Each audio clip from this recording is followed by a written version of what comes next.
No. Swatch watches are not worth the money at all. But at the same time, they absolutely are. So let's go ahead and jump to the overhead camera and dive a little bit deeper and explore my thoughts here. The first thing I should say is I am basing my opinion on two different models. The first one being the Gent, which is a 34mm watch, so kind of small, and these range from $55 to $75. And then I have experience with one new Gent, and to be clear, that's G-E-N-T, not D-J-E-N-T if there's any music nerds out there. Gent, like gentleman. The new Gent is 41mm. I don't think anybody made that mistake. 41mm, and this goes for between $85 and $100 if you're getting a limited edition model. And with that being said, let's discuss why I don't think they're worth the price. And the first qualm that I have with these is the build quality.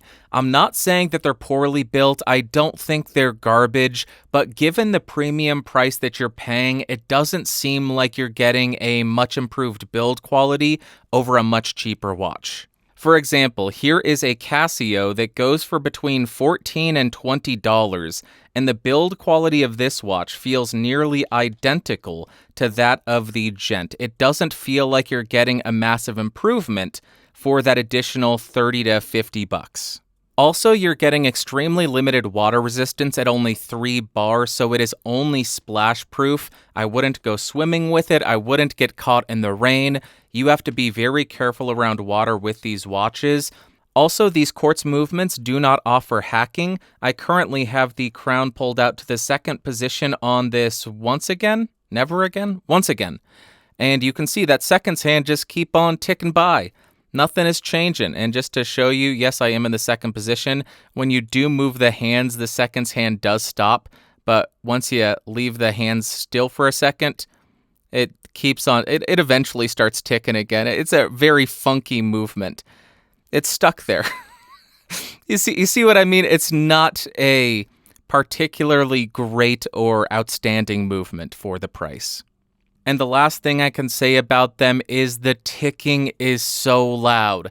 I have had to throw these in drawers because when they're on my dresser, it is deafening when I am trying to sleep.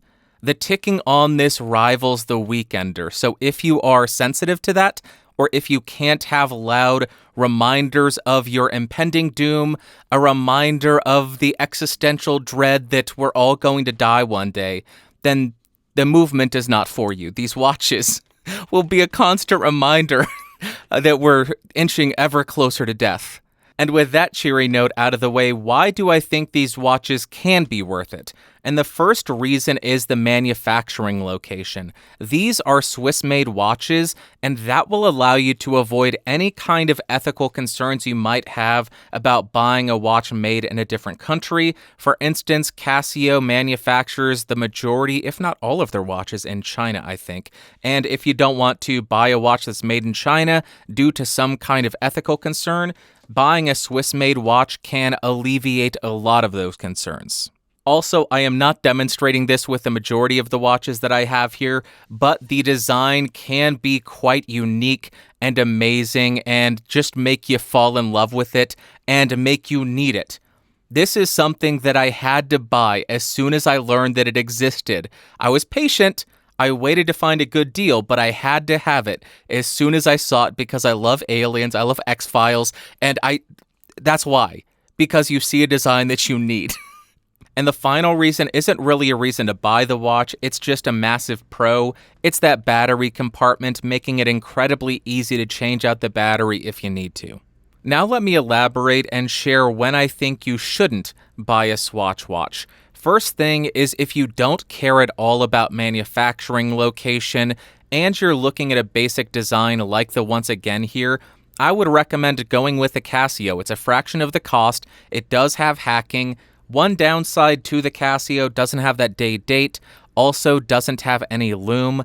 That is where the Swatch does beat it out, but for a fraction of the cost, you can't go wrong.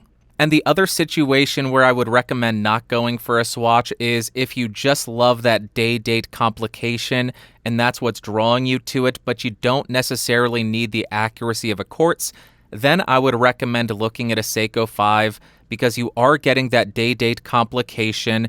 You don't get hacking on it, just like a Swatch, so that's similar, but this is a mechanical watch. This is an automatic movement, so it's going to be quite a bit less accurate than the Swatch, but you are getting that interest, that really cool idea of this beating heart on your wrist.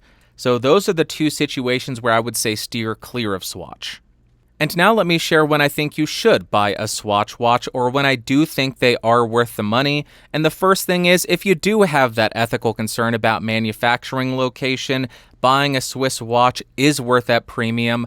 That's what initially drew me to them. I wanted to ensure that I wasn't contributing to subpar factory conditions or poor labor treatment or anything like that. And the second reason, as I've already alluded to, is you just can't resist the design. Just like me and this watch, I absolutely love it.